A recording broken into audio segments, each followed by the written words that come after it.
boa tarde. Toma posse hoje no cargo de ministro do Supremo Tribunal Federal o advogado Cristiano Zanin. A sessão solene será daqui a pouco, às 4 da tarde, e contará com a presença dos chefes dos 3 poderes da República. Eu sou Rafaela Vivas e a posse de Zanin é um dos destaques do dia. Vamos aos demais. Sancionada a lei que cria Disque Denúncia para monitorar violência nas escolas. Seminário Internacional do Trabalho Decente. Crianças em situação de rua é um dos temas debatidos no segundo dia de evento. E ainda os preparativos para a primeira cúpula judicial ambiental da Amazônia, iniciativa do Conselho Nacional de Justiça.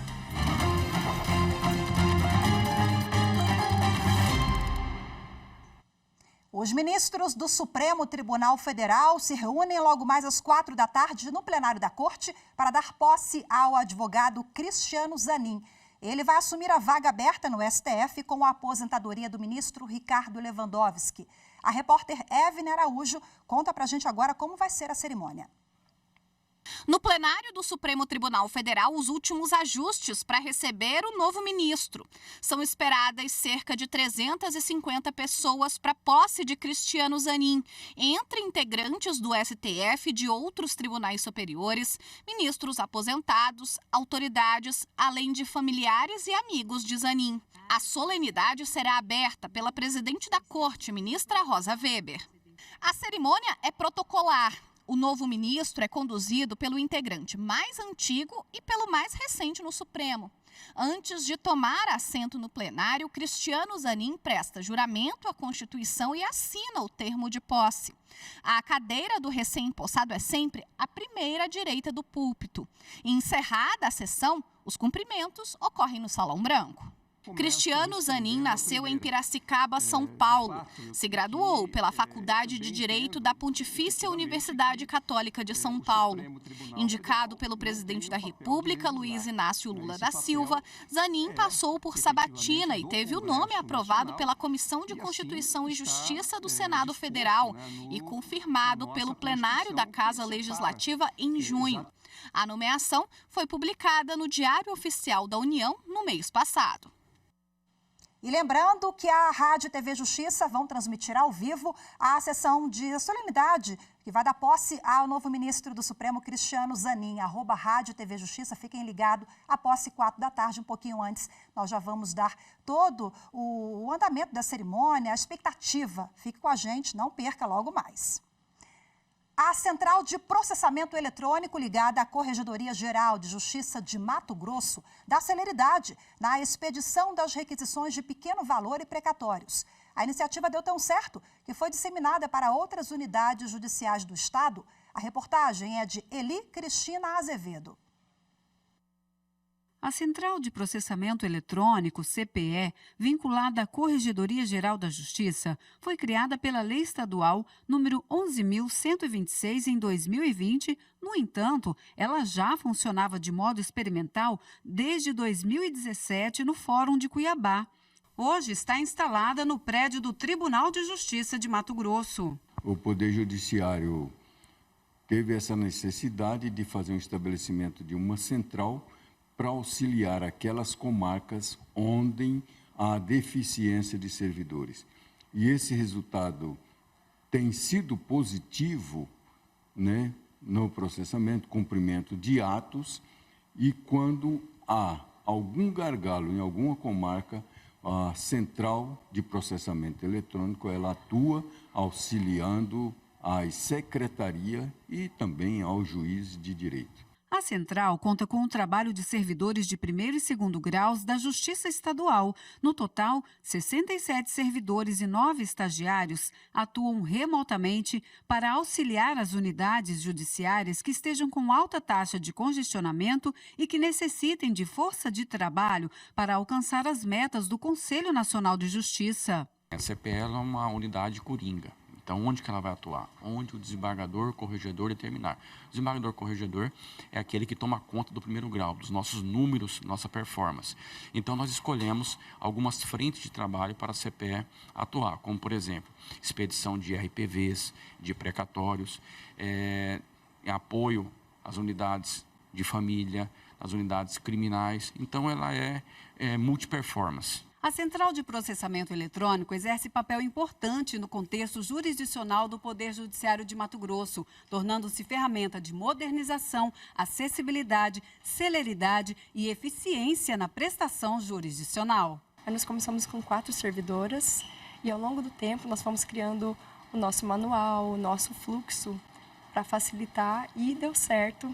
E a gente conseguiu baixar os números, a gente conseguiu expedir e com qualidade. E de 4, depois nós tínhamos uma equipe com 13 pessoas. E aí a demanda só foi ficando mais fluida. Nós temos um cronograma de trabalho, onde nós recepcionamos toda essa documentação e verificamos, verificamos no sistema Omni como que está o status, né, das demandas que foram solicitadas pelas comarcas, e aí distribuímos os nossos servidores para atuarem nesse trabalho. A terceira turma do Superior Tribunal de Justiça decidiu que um plano de saúde deve inscrever um recém-nascido neto do titular e custear a internação que supere o 30º dia do nascimento. Confira os detalhes dessa decisão com a repórter Marina Campos. Do nascimento ao 30º dia, o recém-nascido tem direito à assistência médica quando os pais ou avós têm planos de saúde. Está na lei que regulamenta a atuação das operadoras de saúde. Mas a advogada Valéria Machado explica que, para a inscrição do bebê no plano como dependente após esse período, algumas operadoras têm se recusado e a situação é levada aos tribunais. Há uma judicialização nessas situações porque os planos de saúde, eles querem entender que eles não têm obrigação de incluir um filho de um dependente apenas do titular. Então, no caso da avó sendo dependente, seria um neto, né? Então, seria o filho do dependente da titular. Então, quando existe essa negativa, caso não seja modificado perante a administração, né, na fase administrativa, a pessoa ela pode questionar no judiciário que o judiciário ele tem entendido. Para a terceira turma, sempre que houver requerimento administrativo, a operadora é obrigada a inscrever no plano de saúde o recém-nascido, filho de dependente e neto do titular, na condição de dependente. No caso em questão, os pais do recém-nascido pediram a condenação da operadora ao custeio das despesas médico-hospitalares desde a internação na UTI neonatal até a alta hospitalar. Além disso, pediram a inscrição do recém-nascido no plano de saúde de titularidade do avô da criança na condição de dependente. O juízo de primeiro grau condenou a operadora a inscrever o recém-nascido no plano e a custear todo o atendimento necessário até a alta definitiva, sem qualquer cobrança em relação à internação ou às demais despesas médico-hospitalares. A sentença foi mantida pelo Tribunal de Justiça de São Paulo. No STJ, a operadora sustentou, entre outras coisas, que somente os filhos naturais e adotivos do titular podem ser inscritos no plano de saúde. O relator do recurso, o ministro Ricardo Vilas Boas Cueva, observou que a Agência Nacional de Saúde Suplementar definiu que, assim como o consumidor titular, o consumidor dependente também pode incluir o filho recém-nascido no plano de saúde. Além disso, o relator ressaltou que o bebê, nos primeiros 30 dias depois do parto, é um usuário por equiparação. Por consequência, deve haver a extensão do prazo legal até a alta médica do recém-nascido. Apesar de manter a inscrição do bebê no plano e o custeio de seu tratamento, o ministro determinou ainda o recolhimento de valores de mensalidades pelo autor no período posterior ao 30º dia de nascimento. A seguir, os preparativos para a primeira cúpula judicial ambiental da Amazônia, iniciativa do Conselho Nacional de Justiça. As informações em instantes, voltamos já.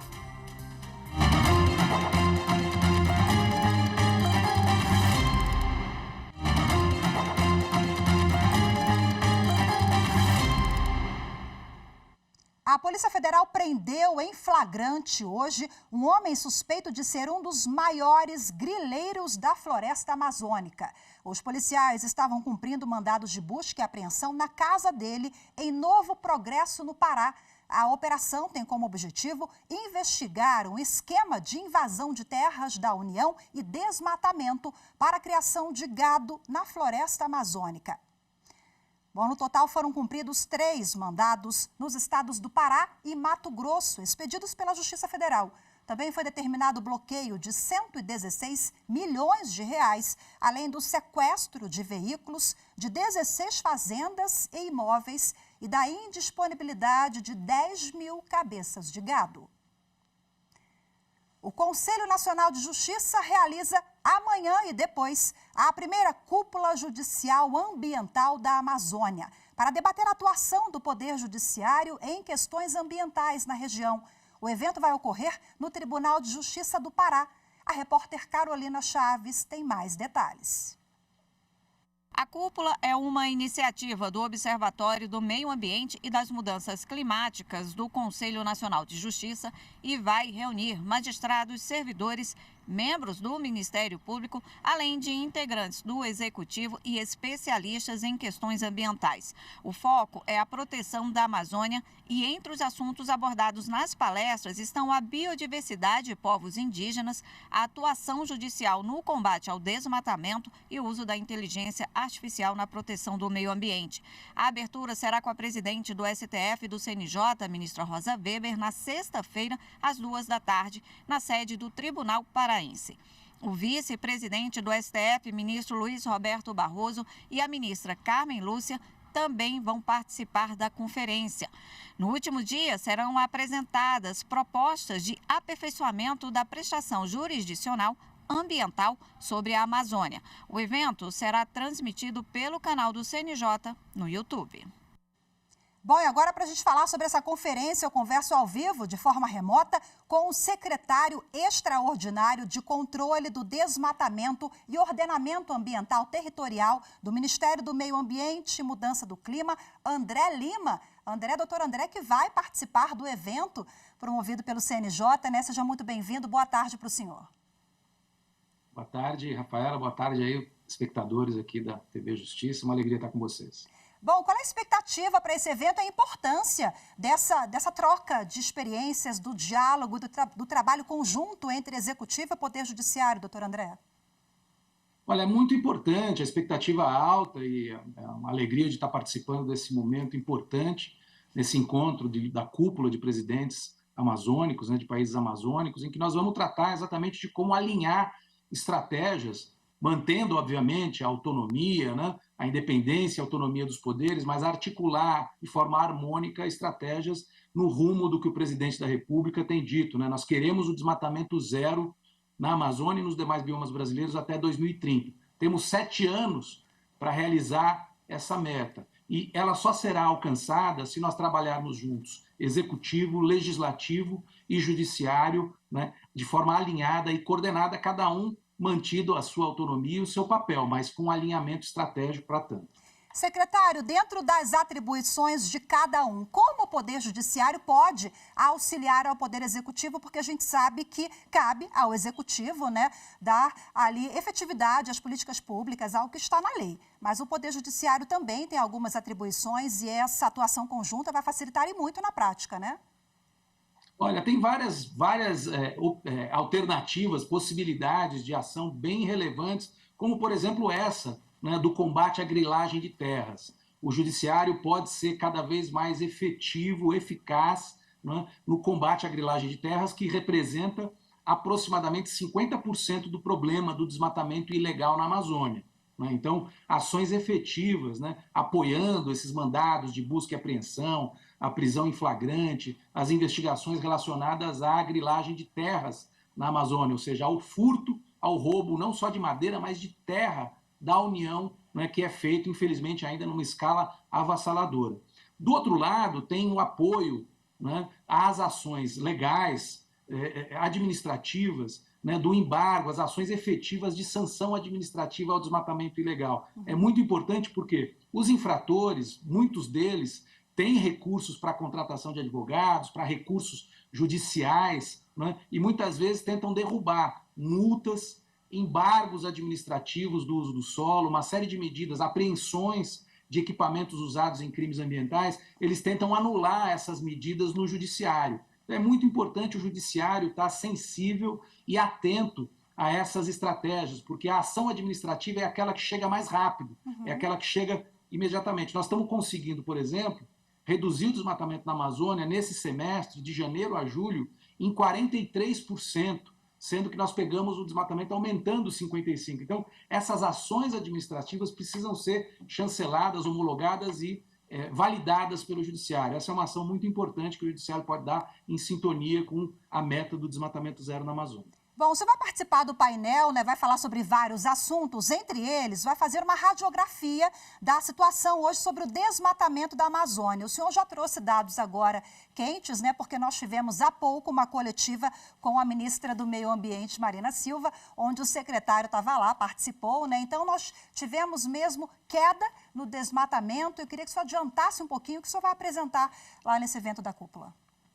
Olha, é isso, o dado lançado hoje, né, fresco aqui, vocês estão tendo a notícia quase em primeira mão, de redução no mês de julho de 66% do desmatamento na Amazônia, e isso contempla, no semestre de janeiro a julho, nós reduzimos em 42%, e isso é uma reversão muito expressiva da tendência de alta que vinha do desmatamento da gestão anterior, de mais de 55% de inclinação ascendente, e nós estamos derrubando agora 42%. Isso em 6 meses, praticamente de ações só de comando e controle. Tem uma série de medidas que estão sendo adotadas mais estruturantes, porque o desafio do desmatamento ilegal na Amazônia, ele tem 2 pilares. Um é, obviamente, a falta de opções econômicas sustentáveis, que nós estamos lidando, né, trazendo investimentos para atividades florestais, madeireira, turismo, né, legal, etc. Mas a impunidade, o combate à impunidade é um fator fundamental para que a gente reduza em pelo menos, no mínimo, 50%, podendo chegar a uma redução de até 80% só com o combate à ilegalidade. Né? E aí, para que isso seja estruturante e de longo prazo, ou seja, sustentável no tempo, vão ser necessárias medidas de incentivos econômicos, de uma nova economia, da bioeconomia, da economia de baixas emissões de carbono. Mas são 2 pilares fundamentais, eu vou estar falando disso na minha palestra, na minha participação no seminário. Perfeito, secretário. Muito obrigada pela sua participação. Bom trabalho para o senhor, bom debate nesses próximos dias. Amanhã e depois o seminário CNJ vai transmitir ao vivo nas plataformas, viu? Obrigada pela entrevista. Boa tarde para o senhor. Boa tarde, eu que agradeço, fico à disposição de vocês. Um abraço. Um abraço. A seguir, sancionada a lei que cria Disque Denúncia para monitorar violência nas escolas. Os detalhes em instantes, voltamos já.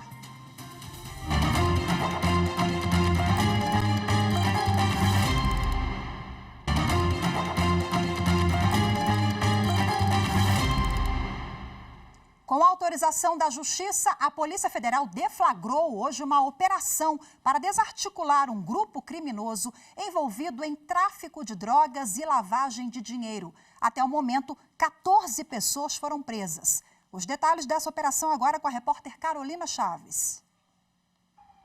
No início da manhã, 120 policiais federais já estavam nas ruas em várias cidades dos estados do Rio Grande do Sul e de Santa Catarina para cumprir 22 mandados de prisão e 26 de busca e apreensão.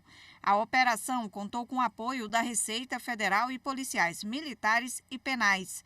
A Justiça ainda determinou o sequestro de veículos e de imóveis, apreensão de bens e encerramento de empresas de fachadas para descapitalizar o grupo e impedir a prática do crime. Além disso, valores em contas bancárias foram bloqueados. Ao investigar um esquema de uso de moeda falsa em agosto do ano passado, os policiais encontraram uma espécie de cardápio de drogas. Esse cardápio apresentava quantidade e uma diversidade de drogas e chamou a atenção dos policiais, abrindo uma investigação sobre tráfico de drogas. A partir daí, os investigadores entenderam o esquema de venda, que era feito por meio de aplicativo de mensagem com o uso de codinomes para não serem identificados. A entrega era feita por meio do serviço de mototáxi. A comercialização da droga no atacado era realizada por mulas. Foi sancionada hoje pela Presidência da República a lei que autoriza o governo a implantar o serviço de monitoramento de ocorrências de violência escolar. Entre as ações previstas na legislação está a criação de um Disque Denúncia. Quem explica é a repórter Evne Araújo. A lei foi publicada na edição de hoje do Diário Oficial da União. A legislação prevê a implementação do Sistema Nacional de Acompanhamento e Combate à Violência nas Escolas. O sistema vai ajudar a produzir estudos, levantamentos e mapeamentos de ocorrências de violência escolar, sistematizar e divulgar medidas e soluções de gestão eficazes no combate a casos desse tipo, promover programas educacionais e sociais direcionados à formação de uma cultura de paz, prestar assessoramento às escolas consideradas violentas e prestar apoio psicossocial a membros da comunidade escolar vítimas de violência nas dependências de estabelecimento de ensino e no entorno dele. A norma estabelece que o governo crie um Disque Denúncia. As ligações serão gratuitas e vão funcionar em todo o país. A medida foi adotada levando em consideração os recentes casos de ataques a escolas da capital de São Paulo e de Blumenau, em Santa Catarina, que deixaram 5 pessoas mortas, 4 crianças e uma professora. O Brasil possui atualmente quase 1 milhão de crianças em situação de rua. E o número ainda pode ser bem maior. Esse foi um dos temas debatidos no segundo dia do Seminário Internacional Trabalho Decente. O evento é promovido pelo Tribunal Superior do Trabalho. A reportagem é de Rafael Oliveira. Estima-se que no Brasil, mais de 750 mil crianças e adolescentes de 5 a 17 anos sejam vítimas do trabalho infantil. Em todo o mundo, esse número é 200 vezes maior, chega a 160 milhões de jovens. O levantamento é da Organização Internacional do Trabalho, mas a realidade pode ser ainda pior, porque existe a possibilidade dos dados estarem subnotificados. Esse foi um dos temas abordados no segundo dia do Seminário Internacional Trabalho Decente, promovido pelo Tribunal Superior do Trabalho. A promoção da cultura de prevenção de acidentes no ambiente laboral também esteve na pauta. Durante o evento, os magistrados e servidores participaram ainda de oficinas com atividades práticas sobre medidas judiciárias, juizados especiais e controle de convencionalidade. Em uma das oficinas, 2 vítimas do trabalho em situação degradante deram o próprio relato sobre a situação que viveram. Ana Maria Balbina e Rosa Rocha trabalhavam em uma fábrica de fogos de artifício em Santo Antônio de Jesus, no Recôncavo Baiano. Em 1998, uma explosão no local matou 64 pessoas. As 2 perderam parentes na tragédia e fundaram o movimento 11 de dezembro, data do acidente, para lutar pelos direitos de trabalhadores e familiares afetados. A única opção que tinha de trabalho era a fábrica, só que a gente ia, mas só que assim, eu mesmo digo todos os dias, eu ia, mas eu não sabia que a gente, nunca ia acontecer uma miséria dessa com a gente, porque se eu soubesse eu não ia. E assim, trabalhava mais de 200 pessoas. E aí minha filha foi e naquele momento minha filha não voltou mais, né, que foi um momento trágico para mim. Que até hoje eu sinto minhas dores, minhas revoltas. Na verdade, eu não falo nenhum local de trabalho, eu falo lugar de escravidão. 22 crianças de 10 anos, 11, 12, 13, 14, enfim, apenas um menino, em sua maioria foram mulheres negras de periferia. E se nós soubéssemos do risco, né, e da gravidade que causaria aquele espaço, que ali estavam sendo escravizados, jamais estaríamos ali. Ao final do evento, o coordenador nacional do Programa de Combate ao Trabalho Infantil e de Estímulo à Aprendizagem, ministro Evandro Valadão, leu uma carta elaborada pelos participantes do seminário. O documento aponta proposições para a construção de uma agenda de saúde, segurança, equidade, proteção à infância e a erradicação do trabalho infantil. Bom, sempre bom lembrar, quinta-feira, hoje é dia de posse, logo mais às 16 horas, a Rádio e TV Justiça, nós vamos transmitir ao vivo pelo YouTube, aqui pela TV, você que nos ouve pela Rádio Justiça, acompanha a transmissão da posse do novo ministro do Supremo Tribunal Federal, Cristiano Zanin. Nossas equipes estarão a postos, mostrando todas as novidades, expectativa ali, bastidores, chegada de autoridades, você confere na Rádio e TV Justiça. Eu agradeço demais pela sua companhia, muito obrigada pela audiência aqui no Jornal da Justiça, primeira edição. Temos um encontro marcado amanhã, onde traremos também reportagens sobre a posse do ministro Zanin, 4 da tarde, ao vivo, aqui na TV Justiça. Boa tarde para vocês e até amanhã. Tchau, tchau.